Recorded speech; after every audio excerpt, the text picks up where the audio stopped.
Muy buenos días, empezamos esta semana final del proyecto 2. Vamos a iniciar con la actividad 1, que tiene el tema comunicación asertiva de la asignatura de lengua y literatura. Vamos a partir sobre el texto que nos han compartido nuestros docentes en la ficha pedagógica. Allí habla acerca de la asertividad como una forma de expresión consciente cuyo objetivo es comunicar ideas y sentimientos de manera auténtica, clara, directa y equilibrada. La asertividad comunica nuestras opiniones y sentimientos a la vez que defiende nuestros legítimos derechos, eso sí, sin herir a otra persona. La asertividad parte del respeto hacia los demás y también hacia uno mismo. Cuando eres asertivo, aceptas los criterios, los pensamientos de las otras personas, aunque estos no coincidan con los tuyos. Echemos un vistazo a lo que dice la Real Academia de la Lengua sobre esta palabra. Pues bien, ser asertivo, según el diccionario, dice que es de una persona que expresa su opinión de manera firme. El concepto de asertividad hace referencia a la capacidad de comunicar a las personas que nos rodean lo que sentimos y lo que necesitamos, pero siempre y cuando evitemos herir y ofender a los demás. Forma parte de las habilidades sociales que uno necesita tener para poderse comunicar con forma positiva y empatía. Quiero que veas esta ilustración. Ser asertivo es lo que está en medio. Por un lado está lo que yo quiero como persona, pero por el otro también está lo que quieren los demás. Es decir, yo siempre voy a defender mis derechos siempre y cuando no altere el de los demás. Pongamos un ejemplo. Supongamos que a ti desde pequeño en tu casa te pusieron un sobrenombre. Claro, con cariño te llaman así. Pero ahora que has ido creciendo te diste cuenta que no te gusta ese sobrenombre, ¿no? De hecho, te gustaría que te llamen por tu nombre. Entonces, estás en completo derecho de pedir firmemente que te llamen por tu nombre.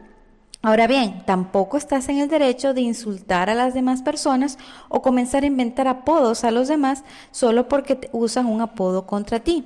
¿Ves?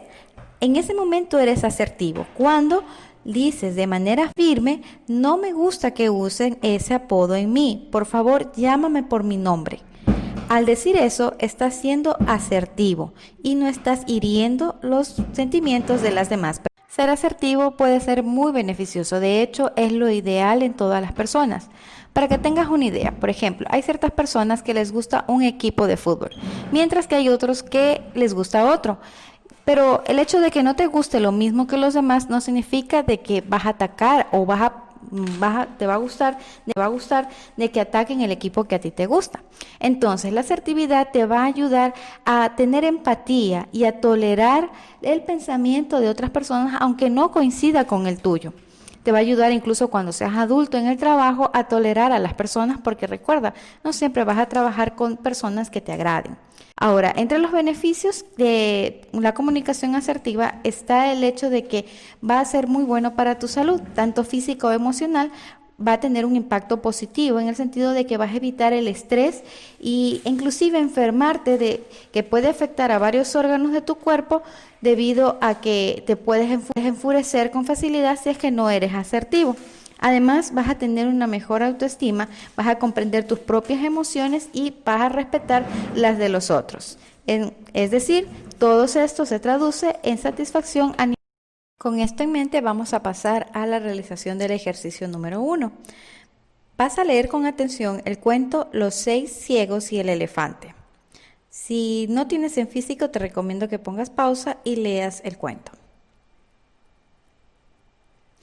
Algo que podemos sacar en claro de este cuento es que para valorar las opiniones de los demás hay que aprender a escuchar. Los 6 sabios del cuento no atendían a lo que decían sus compañeros, tan solo afirmaban aquello que habían sentido con sus manos. Pero eso era tan solo una suposición porque no conocían el cuadro completo, no conocían el animal por completo, en este caso. Recuerda la lección que nos está dejando este cuento, que tiene que ver mucho con la asertividad y con el valor que es escuchar la opinión de los demás. Claro, en el caso de los ciegos, lo que ellos opinaban en base a lo que habían tocado, lo que ellos sabían, tenían razón, pero como no sabían lo demás, pues se estaban equivocando con su diagnóstico sobre la forma de este animalito. Ahora que tienes claro el mensaje que transmite el cuento, vamos al ejercicio 2. ¿Qué es lo que te pedimos? Pues bien, vas a dibujar una imagen representativa del cuento. Una vez que hayas terminado de leer el cuento, puedes cerrar tus ojos y tratar de imaginarte lo más claro posible el cuento. ¿Qué parte o qué escena es la que más te cautivó? ¿Cómo te gustaría representarla?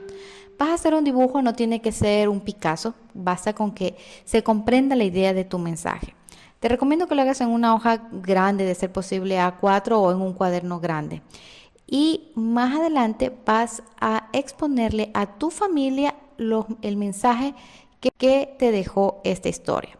Puedes hacerlo escribiendo en otro papelito o en la parte de atrás de donde hagas el dibujo. Yo te recomendaría que pongas por lo menos dos mensajes de las ideas principales o lecciones que te hayan dejado este cuento. Si es necesario pensar un poco más en el cuento, pues deberías hacerlo porque es un cuento que representa mucho la idea de la asertividad. En este ejercicio 3 vas a identificar dos situaciones reales y que te parezcan similares a la historia del cuento.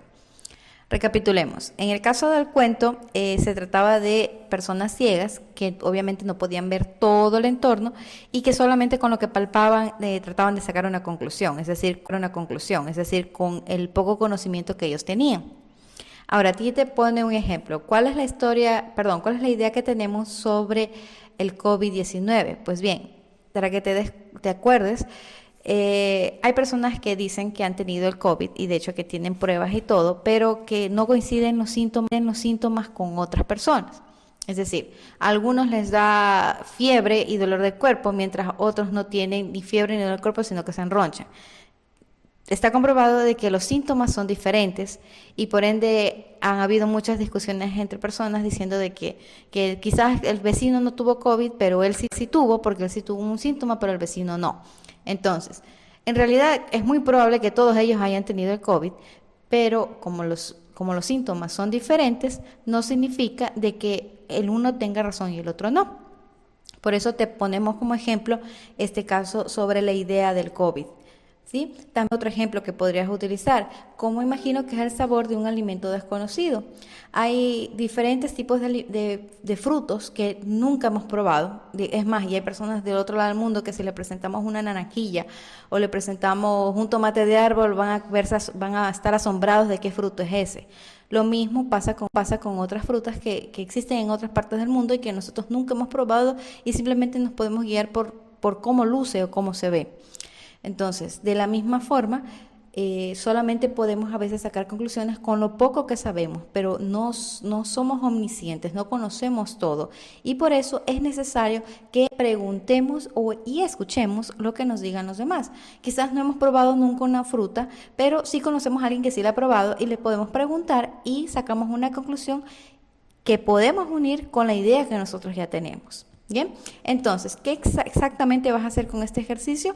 Yo te voy a pedir que redactes en un pequeño párrafo, puede ser una frase, no solo, de 3 líneas, a lo mucho, en la cual pongas esto. Más que nada la idea que te acabo de dar te puede servir mucho, o si tienes otras de situaciones reales que coinciden con esto, de que a veces uno solamente tiene una parte de la idea y en realidad necesitas escuchar a otros para poder. Aquí te pongo otro ejemplo. Si te fijas la imagen, bueno, si no conoces a este personaje, es el príncipe de Inglaterra. Y hace un tiempo atrás hubo la conmoción en los mensajes y la gente decía que cómo puede ser posible que el príncipe hiciera un gesto tan obsceno. Pero luego también salían otras publicaciones, otras fotos como la que ves que está a un costado. En realidad, él nunca hizo ese gesto, sino que la persona o el fotógrafo que tomó el ángulo preciso, aparentemente él estaba haciendo esto, pero la realidad era que no. Entonces, aquí está otro ejemplo práctico. A veces podemos guiarnos y crear juicios en base a únicamente lo que conocemos o lo que vemos, pero desconocemos por completo los otros ángulos, las otras perspectivas. Entonces, ¿cuál es la idea? ¿Cuál es el mensaje? Recordar que no siempre lo sabemos todo y que tenemos que escuchar y ser tolerantes con los demás. En el ejercicio 4 vas a redactar un cuento breve sobre la comunicación asertiva. No tiene que ser un texto muy largo, con que sea una historia breve, estás cumpliendo con la misión. Recuerda que el tema es la comunicación asertiva. Te dejo aquí el inicio de un cuento, tú puedes darle la conclusión al final, o si tienes otra idea, pues cuánto mejor aún. ¿Sobre qué aprendimos hoy? Aprendimos más que nada sobre la asertividad en la comunicación. ¿Qué es la comunicación asertiva? Pues bien, es ser firmes y claros en nuestras afirmaciones, sean orales o escritas. Lo que vamos a decir, lo vamos a decir de forma clara, concisa, decididos, eso sí, sin agredir ni ofender a los demás. Aprendimos también que esa es la mejor receta para tener una buena salud mental y física. También debemos recordar que nuestros derechos terminan donde inician los de los demás. Es decir, siempre vamos a defender nuestros derechos con firmeza y educación, pero nunca debemos pisotear los derechos de los demás. Recordemos que también las personas, los que nos rodean, tienen derechos y hay que respetarlos, así como deseamos que los nuestros también sean respetados. Recordamos que no lo sabemos todo, sabemos solamente una pequeña parte, de hecho ni siquiera nuestros padres a veces lo saben todo respecto a nosotros, no saben lo que sentimos y por eso es necesario que les digamos lo que sentimos o lo que estamos pasando. Por ese mismo hecho es que no podemos juzgar a los demás o tratar mal a los demás por algo que simplemente creemos, ¿no? Entonces no debemos asumir las cosas, sino más bien estar abiertos en cuanto a oír, ver y escuchar antes de sacar un juicio respecto a algo. Recuerda el cuadrito que te puse, que qué es lo que uno quiere y qué es lo que quieren los demás. La asertividad es el equilibrio de ambas cosas. Bien, ¿qué debes guardar en tu portafolio? Pues los ejercicios que desarrollaste, sean en hojas recicladas grapadas o en un... Aquí te dejo un breve ejemplo de cómo puedes organizar tu información. Con esto estamos listos para empezar a trabajar. Manos a la obra.